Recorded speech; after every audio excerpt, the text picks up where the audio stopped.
Another night of protests in the streets of Sao Paulo.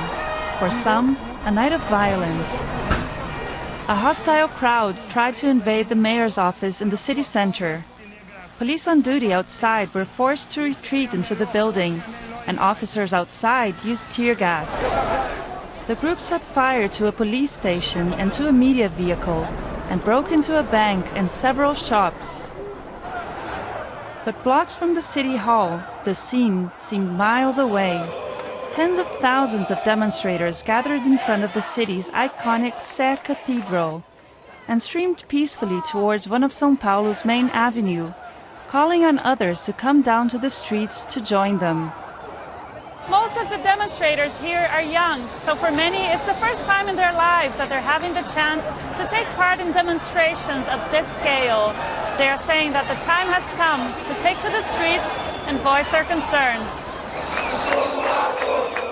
People on the protest were still demanding lower fares on public transport, but there were other issues: corruption, nepotism, the huge cost of staging the World Cup, and this just as Fifa's Confederations Cup is being staged by Brazil.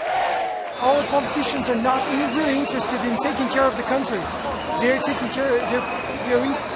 in taking care of themselves. Brazil's president, Dilma Rousseff, was critical of recent violence, but praised those who demonstrated peacefully. Sabemos, governo e sociedade, que toda violência é destrutiva. The government and society knows that all violence is destructive. Sadly, it only generates violence. We cannot accept this.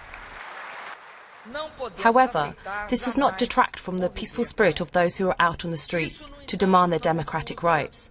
These people must be heard. This was apparent. This transcends the mechanisms of the traditional political parties, class and the press. The challenge for Brazilian authorities now is to find a way to satisfy so many people with so many different demands.